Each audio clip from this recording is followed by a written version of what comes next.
Mga kapatid, eto na nga ang mga umaarangkadang showbiz balita ngayong Biyernes.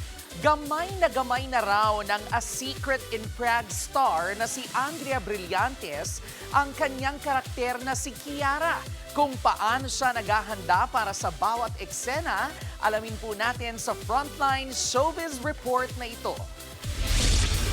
Another set visit ng Good Morning Kapatid host na si Maui David ang nagpangiti sa fans kaninang umaga. Dito nakatsikahan niya ang A Secret in Prague star na si Andrea Brillantes. Pinasilip ng Gen Z queen ang kanyang routine sa set ng serye. At ang una niyang ibinida na ay must-have niya, Itong higaan ko na Ay, ito, napinayagan niya tayo Opo, umupo. kasi kapag nag-shoot, syempre pagtapos or kapag hindi pa ako yung kinukunan, gusto ko nagpapahinga. Kapag pero ito pa, ang pangmalakasang lines ni Kiara, on the spot lang pala inaaral ni Andrea. para hindi po ako malito, ngayon ko na lang din siya binabasa. Mula sa scripts hanggang sa actual scenes, paano nga ba nagka-transform ang aktres from Andrea to Kiara Valtravi?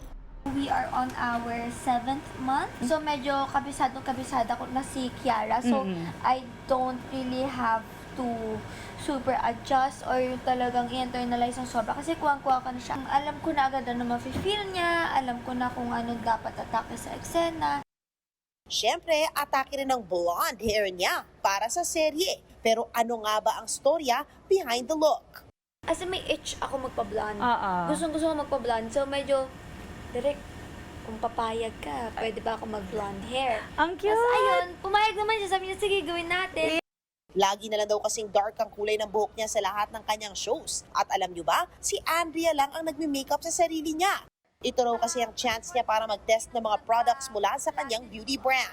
Abangan si Andrea sa mas umiinit pang A Secret in Prague. Madami pa pong pasabog. Madaming literal na pasabog at mga pagbabago na mangyayari na dapat nilang abangan.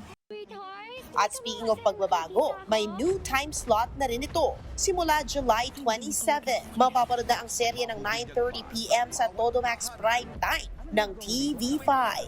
Back-to-back sila ng Sigabo at Someone Someday. Nagbabalita mula sa Frontline, MJ Marfori, News 5. Mga kapatid, Jervy Wrightson po. Eto na nga.